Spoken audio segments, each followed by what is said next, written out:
Hello everyone, আসসালামু আলাইকুম। স্বাগত জানাই তোমাদের প্রত্যেককে আমাদের আরও একটি নতুন ক্লাসে। আশা করছি এই মুহূর্তে যে প্রান্ত থেকে আমার আজকে ক্লাসটি করছো, তোমরা সবাই স্বস্থানে ভালো আছো এবং ভালোর সাথেই আছো। আজকে তোমাদের জন্য যে লেসনটি নিয়ে হাজির হয়েছি সেটা হচ্ছে এইচএসসি ইংলিশ সেকেন্ড পেপারের কোয়েশ্চেন নং 12, যেটা হচ্ছে use of punctuation and capital letters. So আজকে আমি তোমাকে এই টপিকটি এমনভাবে শেখাবো যেন পরবর্তীতে তোমাকে আর কখনো এই টপিকের উপর ক্লাস করা না লাগে।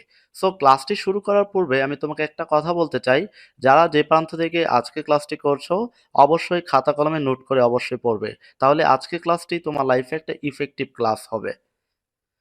তো দেখো, আজকে আমি একটা টেবিলকে সাধারণত তিনটা কলামে ভাগ করেছি। একটা হচ্ছে যা থাকবে, যেভাবে পরিবর্তন করতে হবে, আরেকটা হচ্ছে উদাহরণ। অর্থাৎ যা থাকবে অর্থাৎ তোমার প্রশ্নে যেটা থাকবে বা প্রশ্নপত্রে যে লেখাগুলো থাকতে পারে সেগুলো হচ্ছে এরকম, আর এই লেখাগুলোকেই মূলত তুমি যেভাবে পরিবর্তন করবে সেগুলো হচ্ছে এরকম। আর এই জিনিসগুলো বোঝার জন্য আমরা এই উদাহরণগুলো টেনেছি। সো চলো একটা একটা করে দেখা যাক। সাধারণত শুরুর লেটার অথবা নাম অথবা আই অথবা ইনভার্টেড কমার ভিতরের প্রথম লেটার অলওয়েজ তারা কি হাতের হয়? বড় হাতের হয়। অর্থাৎ এই রুলসটা কি, যে শুরুর লেটার, আচ্ছা এটা যদি একটা বাক্য হয় যে I was born in Bangladesh, তাহলে এটার প্রথম লেটার কোনটা? আই। যদি এটা একটা বাক্য হয় তাহলে এটার প্রথম লেটার কি? ডব্লিউ। যদি এটা একটা বাক্য হয় তাহলে এটার প্রথম লেটার কি? বি। অর্থাৎ এরকম প্রত্যেকটা সেন্টেন্সেরই শুরুর লেটার অথবা ওই বাক্যে যদি কোনো নাম থাকে, কোনো কিছুর নাম, তো নাম বলতে শুধু মানুষের নাম না, সেটা হতে পারে কোনো জায়গার নাম, সেটা হতে পারে কোনো দেশের নাম, সেটা হতে পারে কোনো রাজধানীর নাম, সেটা হতে পারে কোনো বইয়ের নাম, কোনো সাবজেক্টের নাম, যেই কোনো কিছুর নাম। অথবা কোনো বাক্যে যদি থাকে আই, অর্থাৎ আই আমি, আয়ের অর্থ কি হতে হবে? আমি, আই ইকুয়াল আমি। অথবা ইনভার্টেড কমার ভিতরের প্রথম লেটার এরা সবসময় কি হাতের হয়? বড় হাতের হয়। তাহলে এই চারটা জিনিস কি? শুরুর লেটার, কোনো কিছুর নাম, আই অথবা ইনভার্টেড কমার ভিতরে প্রথম লেটার, এরা সবসময় কি হাতের হবে? বড় হাতের বা ক্যাপিটাল লেটার হবে। যেমনটা আমরা দেখি, এটা একটা ইনকারেক্ট বাক্য। বাক্যটা হচ্ছে কি? ইনকারেক্ট। কিভাবে দেখো, I was born in Bangladesh, অর্থাৎ আমি বাংলাদেশে জন্মগ্রহণ করেছিলাম। এখানে দুইটা জিনিস আছে। যেমন দেখো, এটা হচ্ছে শুরুর লেটার, অর্থাৎ এই বাক্যের শুরুর লেটার হচ্ছে আই। তাছাড়া আমরা জানি আমি অর্থে আবার কি? আই। ওরা সবসময় কি হাতের হয়? বড় হাতের হয়। যেমন I was born in Bangladesh, তাহলে আই অর্থ কি? আমি। তাছাড়া এটা কোন লেটার? শুরুর লেটার। সো এটা অলওয়েজ কি হাতের হবে? বড় হাতের। কিন্তু এখানে কি সেটা বড় হাতের? অবশ্যই না। সো এটাকে কি করতে হবে? কারেক্ট সেন্টেন্সে গিয়ে সেটাকে অবশ্যই ক্যাপিটাল লেটার করে দিতে হবে। তাহলে আয়ের ক্যাপিটাল লেটার কি? I was born in Bangladesh. তাহলে এখানে কি ছিল? বাংলাদেশের কি বিটা কি ছিল? ছোট হাতের। এখন বলো তো, বাংলাদেশ কি কোনো নাম না? অবশ্যই এটা একটা নাম। আর নাম তুমি কি পড়েছো? এটা কি হাতের হয়? বড় হাতের। সো এটা যেহেতু এখানে ছোট হাতের ছিল, সো এটা ছিল কি? ইনকারেক্ট। সো এটাকে কি করা লাগবে? কারেক্ট করতে গিয়ে এটা কি করতে হবে? বড় হাতে। তো তুমি তোমার পরীক্ষার হলে যখন কোনো ইনকারেক্ট জিনিসটাকে কারেক্ট করবে, সেটার নিচে অবশ্যই তুমি আন্ডারলাইন করে দিবে। তাহলে টিচারের কাজটা অনেকটা সহজ হয়ে যায়। যেমন আমরা এখানে আই কারেক্ট করছি, এজন্য আই এর নিচে আন্ডারলাইন। যেমন আমরা এখানে বি কারেক্ট করছি, এই জন্য বি এর নিচে আন্ডারলাইন। সো তুমি বিষয়টা মাথায় রাখবে। তারপরটা দেখো, হোয়ার আর ইউ গোয়িং, তুমি কোথায় যাচ্ছ? আচ্ছা ঠিক আছে, এটা যদি ইনভার্টেড কমা, এটা ইনভার্টেড কমা, এই ইনভার্টেড কমার ভিতরে প্রথম লেটার কোনটা? ডব্লিউ। এখন আমরা যেটা জানি, ইনভার্টেড কমার ভিতরে প্রথম লেটারটা অলওয়েজ কি হাতের হয়? বড় হাতের হয়। সো এটা যেহেতু ছোট হাতের, সো এটা কি? ইনকারেক্ট। সো আমরা যদি এটাকে কারেক্ট করতে চাই, তাহলে এই ডব্লিউটাকে কি করে দিতে হবে? বড় হাতের করে দিতে হবে। তাহলে এই ডব্লিউটা যদি আমি বড় হাতের করে দেই, তাহলে বাক্যটা কি হয়ে যায়? কারেক্ট হয়ে যায়। তাহলে হোয়ার আর ইউ গোয়িং, এই ডব্লিউটা বড় হাতের করে দিলাম, সেটা হয়ে গেল কি? কারেক্ট। ঠিক আছে, তাহলে আমরা কি মনে রাখবো? শুরুর লেটার অথবা নাম অথবা আমি অর্থে আই অথবা ইনভার্টেড কমার ভিতরের প্রথম লেটার, এরা সব সময় কি হাতের হবে? বড় হাতের হবে। ঠিক আছে, তারপরটা দেখো, assertive, imperative, optative, full stop বসে। অর্থাৎ এই তিনটা বাক্য, সাধারণত আমরা যখন বাক্য পড়ি তখন বাক্য মূলত পাঁচ প্রকার: অ্যাসার্টিভ, ইন্টারোগেটিভ, ইম্পারেটিভ, অপটেটিভ এমনকি এক্সক্লেমেটরি। তবে এই পাঁচ প্রকার বাক্যের মধ্যে অ্যাসার্টিভ সেন্টেন্স, ইম্পারেটিভ সেন্টেন্স এবং অপটেটিভ সেন্টেন্স, এই তিন প্রকার সেন্টেন্সের শেষে কি বসে? ফুল স্টপ বসে। তো অ্যাসার্টিভ সেন্টেন্স মূলত আমরা যা বুঝি সেটা হচ্ছে একটা বিবৃতিমূলক বাক্য বা বর্ণনা বোঝাবে যে বাক্য দ্বারা। আর ইম্পারেটিভ বলতে যা বুঝি সেটা হচ্ছে আদেশ, নিষেধ, অনুরোধ এগুলো সাধারণত বুঝিয়ে থাকে। আর অপটেটিভ হচ্ছে প্রার্থনা বা কামনা। এখন তোমাদের যাদের সেন্টেন্স নিয়ে প্রবলেম আছে, আমি আমার চ্যানেলে সেন্টেন্সের উপরে খুব দারুণ একটা ক্লাস নিয়েছি। তোমরা প্রথম সেই ক্লাসটি করলে তোমরা আরো উপকৃত হবা, ঠিক আছে? যেমন ধরো অ্যাসার্টিভ সেন্টেন্স শুরু মূলত হয় কি দিয়ে? সাবজেক্ট প্লাস ভার্ব এগুলো। ইম্পারেটিভ যেমন কি please, kindly, don't, never, let, verb ওরা দিয়ে শুরু হয়। আর অপটেটিভ হচ্ছে মে, লং, হ্যাভ এগুলো দিয়ে শুরু হয় সাধারণত। তোমরা তোমাদেরকে আমি আবার বলতে চাই, যারা আমার সেন্টেন্সের ক্লাসটি করনি সেটা তুমি করলে তুমি এই ভিডিওটি আরো বেশি বুঝতে পারবা।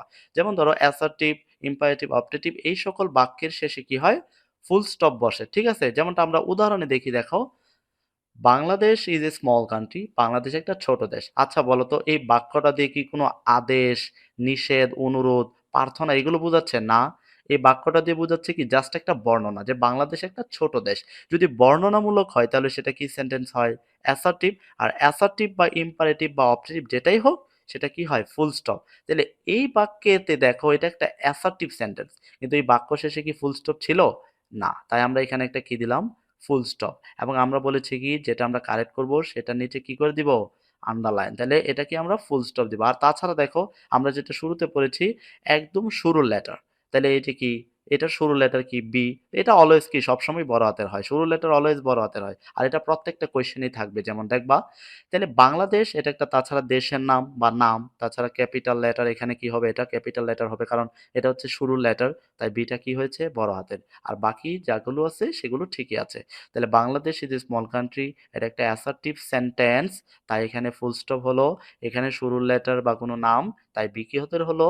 বড় হাতের হলো, ঠিক আছে? তারপর দেখো নেভার টেল আ লাই, মিথ্যা বলো না। তাহলে নেভার, প্লিজ এগুলো দিয়ে কি শুরু হয়? Imperative sentence. তো ইম্পারেটিভ সেন্টেন্স হলে কি হয়? Full stop. কিন্তু এখানে কোথায় ফুল স্টপ? নাই তো। তাই এখানে আমাদেরকে কারেক্টে কি দিতে হবে? ফুল স্টপ দিতে হবে। তাহলে এখানে দিতে হবে ফুল স্টপ। আর এটা যেহেতু শুরুর লেটার তাই আনটা কি হাতের হবে? বড় হাতের হবে, ঠিক আছে? তারপর দেখো মে আল্লাহ ব্লেজ ইউ, আল্লাহ তোমার সহায় হোক। তাহলে মে, লং, হ্যাভ এগুলো দিয়ে যদি শুরু হয় সেটা হচ্ছে মূলত কি? Optative sentence. আর অপটেটিভ সেন্টেন্সে কি বসে? Full stop. এই তো মে, তাহলে এটা কি? অপটেটিভ। তাহলে এখানে কোথায় ফুল স্টপ? নাই তো ফুল স্টপ। তাই এখানে আমাদের কি কি দিতে হবে? ফুল স্টপ দিতে হবে। তাছাড়া শুরুর লেটার কি হাতের হয়? বড় হাতের হয়। এই জন্য এম কি হাতের হলো? বড় হাতের। তাছাড়া দেখো তো আল্লাহ কি একটা নাম? অবশ্যই নাম। কিন্তু আল্লাহর একই বড় হাতের ছিল? না। তাই এটা কি করতে হবে? বড় হাতের করতে হবে। আশা করি বুঝতে পারছো। তারপরটা দেখো ইন্টারোগেটিভ অথবা এক্সক্লেমেটরি, অর্থাৎ ইন্টারোগেটিভ সেন্টেন্সে কি বসে? প্রশ্নবোধক চিহ্ন। আর এক্সক্লেমেটরি সেন্টেন্সে বসে এক্সক্লেমেটরি চিহ্ন। অর্থাৎ বাক্যটা যদি প্রশ্নমূলক হয় বা কোনো বাক্য পড়ার পর তুমি যদি মনে করো এটা দিয়ে কোনো প্রশ্ন বোঝাচ্ছে তাহলে সেটাই হচ্ছে ইন্টারোগেটিভ সেন্টেন্স। আর ইন্টারোগেটিভ সেন্টেন্সের খুব দারুণ একটা মার্কার আছে সেটা হচ্ছে কি? কোয়েশ্চেন। আর যদি এক্সক্লেমেটরি হয় বা আশ্চর্য কোনো কিছু বোঝা কোনো বাক্যে সেটাতে নিশ্চয়ই অবশ্যই কি বসবে? এক্সক্লেমেশন চিহ্ন বসবে। যেমন আমরা দেখি ডু ইউ স্পিক বাংলা, তুমি কি বাংলা বলতে পারো? তাহলে অবশ্যই এখানে একটা কোয়েশ্চেন করছে বা প্রশ্ন করছে, যে কাউকে প্রশ্ন করা হয়েছে যে তুমি কি বাংলা বলতে পারো। তাহলে আমরা যদি বলি প্রশ্নমূলক বাক্য তাহলে এখানে অবশ্যই একটা কোয়েশ্চেন চিহ্ন থাকার কথা। কিন্তু যেহেতু এখানে কোয়েশ্চেন চিহ্ন নেই তাই বাক্যটা হচ্ছে কি? ইনকারেক্ট। সো আমাকে এই বাক্যটা কারেক্ট করতে গেলে অবশ্যই এখানে একটা কি? কোয়েশ্চেন চিহ্ন দেওয়া লাগবে, যেমনটা আমরা দেখো এখানে করেছি। তাছাড়া বাংলা হচ্ছে একটা নাম, সেটা সাবজেক্টের নাম হতেই পারে। সো যেহেতু কোনো কিছুর নাম সেটা কি হাতের হয়? ক্যাপিটাল লেটার হাতের হয়। তাহলে এখানে বি কি ক্যাপিটাল? না। তাহলে এই বিটা কি করতে হবে? বড় হাতের করতে হবে। এজন্য কি এটা ইনকারেক্ট ছিল। এখন আমরা কারেক্ট করে বিটা কি করলাম? বড় হাতের। তাছাড়া ডিটা কি? শুরুর লেটার, এটা কি ছোট হাতের ছিল? তাই এটাকে করতে হবে কি? বড় হাতের। তাই ডিটা কি হলো? বড় হাতের। তাহলে আমরা এখানে কয়টা কারেক্ট করলাম? ৩টা। ডি কে করলাম বড় হাতের, বাংলা কোনো কিছুর নাম তাই বড় হাতের। এখানে প্রশ্নবোধক বাক্য ছিল বাক্যটা, তাই এখানে প্রশ্নমূলক চিহ্ন ছিল না, তাই এখানে আমরা প্রশ্নমূলক চিহ্ন দিলাম।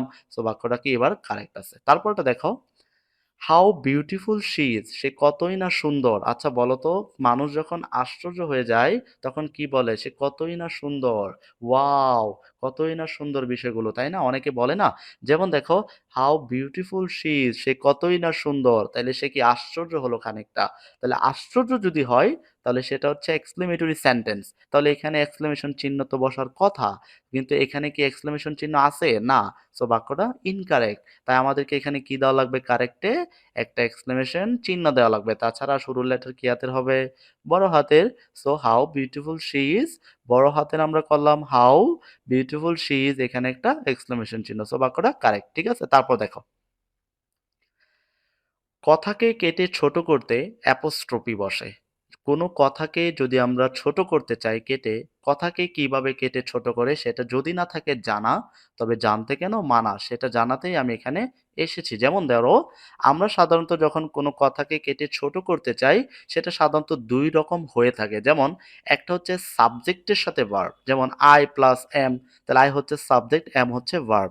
আই এম, এটা হচ্ছে সাবজেক্ট প্লাস ভার্বের সাথে। আবার ধরো অক্সিলারি ভার্ব বা মডাল অক্সিলারি ভার্বের সাথে আবার অনেক সময় নট এর হয়ে থাকে। যেমন ইজ একটা অক্সিলারি ভার্ব, তার সাথে কি করলাম? নট। তাহলে ইজ নট, তাহলে আই এম ইজ নট। এই কথাগুলো সাধারণত যদি তুমি ছোট করতে চাও, যেমন ধরো আই এম, এটাকে কি করা লাগে? আম। আই এম, এটাকে করা লাগে কি? আম। তাহলে আমি কি এই কথাটাকে কেটে ছোট করলাম না? এরকম কথা কেটে ছোট করতে কি দেওয়া লাগে? অ্যাপোস্ট্রফি। যেমন ধরো হওয়ার কথা ইজ প্লাস নট ইজন্ট, তাহলে ইজন্ট হলো ঠিক আছে, কিন্তু এখানে যদি আমাদের একটা কি দিতে হবে? একটা অ্যাপোস্ট্রফি দেওয়া লাগবে, কারণ আমরা ইজ নটকে কেটে ইজেন্ট করেছি। তা আমাদেরকে কি দেওয়া লাগবে? অ্যাপোস্ট্রফি দেওয়া লাগবে। এমন অনেক কিছু আছে যেগুলোর সাথে আমরা ছোট করতে পারি। যেমন ধরো I plus am, I am, you plus are, your, I plus have, আব, এরকম আমরা বলেই থাকি। যেমন ইজ প্লাস নট ইজেন্ট, আবার ধরো আমরা বলি ওয়াজ প্লাস নট ওয়াজেন্ট, আবার বলি আর প্লাস নট আরেন্ট। সো আবার যদি সাপোজ বলি what plus is, what is হওয়ার কথা, কিন্তু আমরা বলি হোয়াটস। এরকম যে সংক্ষিপ্ত বা কোনো কথা কেটে ছোট করতে সাধারণত অ্যাপোস্ট্রফি বসাতে হয়। যেমনটা আমরা উদাহরণে দেখো, ইনকারেক্ট বাক্যটা খেয়াল করো, I can not speak English, মানে আমি ইংলিশ বলতে পারি না বা ইংলিশে কথা বলতে পারি না। ওকে, ঠিক আছে। এখানে দেখো আই ক্যান নট, আচ্ছা এখানে ক্যান নট, তাহলে ক্যান প্লাস নটকে তারা বলেছে ক্যান নট হওয়ার কথা, তারা কান্ট করেছে ঠিকই, কিন্তু এখানে কি অ্যাপোস্ট্রফি কোথাও আছে? না, অ্যাপোস্ট্রফি নাই তো। সো আমাদেরকে কি এই ক্যান নট কে কথাটা ছোট কইরা আমাদেরকে কি দিতে হবে? একটা অ্যাপোস্ট্রফি দেওয়া লাগবে। ক্যান নট, তাই হবে কি কান্ট। তো কান্ট তো তারা দিল ঠিকই, অ্যাপোস্ট্রফি দেয় নাই, তাই বাক্যটা হচ্ছে কি ইনকারেক্ট। আমাদেরকে কি করতে হবে? অ্যাপোস্ট্রফি দিয়ে বাক্যটাকে কি কারেক্ট করা লাগবে। যেমন তাছাড়া এখানে আই কি আমরা জানি, আই অথবা শুরুর লেটার কি হাতের হয়? বড় হাতের। সো এটা বড় হাতের হলো। তাছাড়া এখানে ধরো ইংলিশ, এটা কোনো একটা নাম বা কোনো কিছুর নাম, সো এটারও প্রথম লেটার কি হাতের হবে? ক্যাপিটাল লেটার হবে, ঠিক আছে? তারপর দেখো, I've learnt this lesson, আচ্ছা আই বিই মানে কি জানো? আই বিই মানে হচ্ছে I plus have, I plus have, এটা কি বলে? আপ। লার্ন দিস লেসন মানে আমি লেসনটি শিখেছি। তাহলে এখানে বলো তো, আই হ্যাভ কে আপ করেছে, কিন্তু তারা তো কথাকে কেটে ছোট করেছে ঠিকই, কিন্তু তারা তো এখানে অ্যাপোস্ট্রফি দেয়নি। সো বাক্যটা ইনকারেক্ট। তাই এটাকে আমাকে কারেক্ট করতে গেলে অবশ্যই এখানে একটা কি দেওয়া লাগবে? অ্যাপোস্ট্রফি দেওয়া লাগবে। সো তাছাড়া বাক্যের প্রথম লেটার কি হাতের হয়? বড় হাতের। সো আই কি হাতের হবে? বড় হাতের হবে। এখানে একটা কি দিতে হবে? অ্যাপোস্ট্রফি দিতে হবে। So I have learned this lesson, আমি লেসনটি শিখেছি। সো এখন বাক্যটা কারেক্ট আছে। এটা তুমি অনেক জায়গায় পাবা যে কোনো কথাকে কেটে ছোট করলে অ্যাপোস্ট্রফি ব্যবহার করতে হয়। সো এটা ভালো করে মাথায় রাখবা। তারপর দেখো, এটা খুবই ইম্পর্টেন্ট, এটা ভালো করে বুঝে নাও। যেমন ধরো রিপোর্টিং ভার্ব, আমরা যারা অনেকে ন্যারেশন পড়েছি সেখানে হয়তো জেনেছি যে দুইটা জিনিস আছে, একটা হচ্ছে রিপোর্টিং ভার্ব আর একটা হচ্ছে রিপোর্টেড স্পিচ। তো রিপোর্টেড স্পিচ হচ্ছে একজন ব্যক্তির কথা। একদম সহজ ভাষায় তুমি বিষয়টা বুঝে নাও যে রিপোর্টেড স্পিচ হচ্ছে একজন ব্যক্তির কথা। যেমন আমরা যদি সাধারণত দেখি আমাদের ক্লাসে অনেক সময় টিচার স্টুডেন্টদেরকে বলে, দেখো তো, টিচার স্টুডেন্টদেরকে বলল, তাহলে টিচার স্টুডেন্টদেরকে বলল, কি বলছে? সেটা কি বলছে? না। তাহলে টিচার যে স্টুডেন্টদেরকে বলল, উনি যেই কথাটা বলবে সেটাই হচ্ছে রিপোর্টেড স্পিচ। আর কে কাকে বলতেছে সেটা হচ্ছে রিপোর্টিং ভার্ব। যেমন আমরা যদি বলি স্টুডেন্ট বা টিচার স্টুডেন্টদেরকে বলল, কি বলল? এই যে কে কাকে বলতেছে এটা হচ্ছে রিপোর্টিং ভার্ব। আর যদি বলে যে তোমরা কি হোমওয়ার্ক করেছো, তাহলে এটা হচ্ছে টিচারের কথা, সেটা হচ্ছে কি রিপোর্টেড স্পিচ।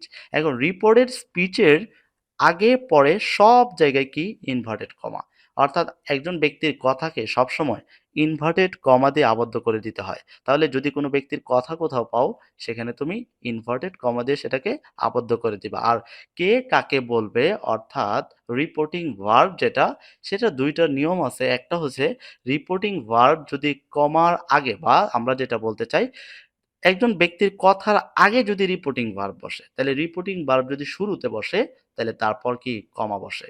কিন্তু রিপোর্টিং ভার্ব যদি শেষে বসে, তাহলে ফুল স্টপ বসে। একদম সহজ ভাষায় আমি যদি তোমাকে জানাতে চাই, ধরো ধরো একটা রিপোর্টেড স্পিচ, এটা একজন ব্যক্তির কথা। এখন এই কথাটা তো কেউ না কেউ অবশ্যই বলছে। এখন যে কথাটা বলছে সে যদি এই কথার আগে থাকে, তাহলে ওইটার পর কি হবে? কমা হবে। আর যদি যেই কথাটা বলছে সেটা যদি এটার পরে থাকে, তাহলে সেখানে কি ফুল স্টপ হবে। যেমনটা আমরা দেখি, হি সেড টু মি, সে আমাকে বলল, আর ইউ হাংরি, তুমি কি ক্ষুধার্ত। আচ্ছা, এখন খেয়াল করো তো এখানে ব্যক্তির কথা কোনটা? অবশ্যই আর ইউ হাংরি, তুমি কি ক্ষুধার্ত। তাহলে এটা যদি কথা হয় তাহলে সেটার নাম কি? Reported speech. এখন রিপোর্টেড স্পিচ যেখানেই থাকুক না কেন, তার আগে পরে অবশ্যই কি হবে? Inverted comma. যেহেতু আর ইউ হাংরি, তুমি ক্ষুধার্ত, এটা হচ্ছে ইনভার্টেড বা এটা হচ্ছে রিপোর্টেড স্পিচ, সো এটাকে আমি অবশ্যই ইনভার্টেড কমা দিয়ে আবদ্ধ করা লাগবে। যেমন ধরো, তাহলে এই যে দেখো আমি এখানে কি ইনভার্টেড কমা দিলাম, আর এখানে হাংরি শেষেও আমি ইনভার্টেড কমা দিলাম। এটা একটা কি মূলক বাক্য? প্রশ্নমূলক, যে তুমি ক্ষুধার্ত কিনা, তাই এখানে কি কোয়েশ্চেন চিহ্ন দিলাম। আর তাছাড়া আমরা জানি ইনভার্টেড কমার প্রথম লেটারটা কি হাতের হয়? বড় হাতের হয়। সো এটা কি দিলাম? বড় হাতের দিলাম। আর এখন দেখো এটা রিপোর্টেড স্পিচ, তাহলে এর আগেরটা কি? রিপোর্টেড বা রিপোর্টিং ভার্ব। তো রিপোর্টিং ভার্ব এটা কি আগে বসছে না পরে? অবশ্যই কথার আগে বসছে। যদি রিপোর্টিং ভার্ব আগে বসে বা প্রথমে, সেখানে অবশ্যই কমা দেওয়া লাগবে। যেমন দেখো, হি সেড টু মি, এখানে আমরা কি দিলাম? কমা দিলাম। কিন্তু এই কথাটাই যদি এটার পরে চলে যেত, তাহলে আমরা আর কমা দিতে পারতাম না। তখন আমাদেরকে কি দেওয়া লাগবে? ফুল স্টপ দেওয়া লাগবে। যেমনটা আমরা নিচের বাক্যে দেখো, আর ইউ হাংরি, তুমি কি ক্ষুধার্ত? হি সেইড টু মি, সে আমাকে বলল। দেখো এবারে কিন্তু কথা সর্বপ্রথম চলে আসছে। তো কথা সর্বপ্রথম থাকুক আর শেষে থাকুক, যেখানেই থাকুক, সেটা রিপোর্টেড স্পিচ। আর রিপোর্টেড স্পিচের আগে পরে অবশ্যই ইনভার্টেড কমা। সো এটা আমরা আগে কাজ আগে সারি, পরের কাজ পরে আরো। যেমনটা খেয়াল করো, আর ইউ হাংরি, এটা একটা কথা। সো এটাকে ইনভার্টেড কমার ভিতর দিয়ে কি আমরা আবদ্ধ করে দিলাম। তার মানে বড় হাতের ইনভার্টেড কমার ভিতরে, এটা একটা কোয়েশ্চেনের জন্য প্রশ্নমূলক চিহ্ন। এখানে সে কথা শেষ করছে, তাই এখানে কি আমরা আবার ইনভার্টেড কমা দিয়ে আবদ্ধ করে দিলাম। কিন্তু হি সেইড টু মি, সে আমাকে বলল। এবারে এটা তো পরে আছে, রিপোর্টেড স্পিচের পরে, তাই এখানে কি হবে? কমা হবে না। এখানে কি হবে? ফুল স্টপ হবে। ঠিক আছে? সো আশা করি আজকের ক্লাসটি তোমরা খুব ভালোভাবে এনজয় করেছো। সো আজকের ক্লাসে যদি তোমাদের কোনো প্রবলেম থাকে, তাহলে অবশ্যই কমেন্ট বক্সে জানাবা। এবং আজকের ক্লাসটি যদি তোমার একটুও ভালো লেগে থাকে, তাহলে অবশ্যই আমার চ্যানেলটি সাবস্ক্রাইব করবা। আর ডেফিনেটলি তুমি তোমার ফ্রেন্ডদের সাথে আজকের ক্লাসটি শেয়ার করবা। সো দেখা হবে পরবর্তী কোনো ক্লাস নিয়ে, বা পরবর্তী কোনো ক্লাস নিয়ে আসার আগ পর্যন্ত তোমরা সবাই ভালো থেকো এবং ভালোর সাথেই থেকো।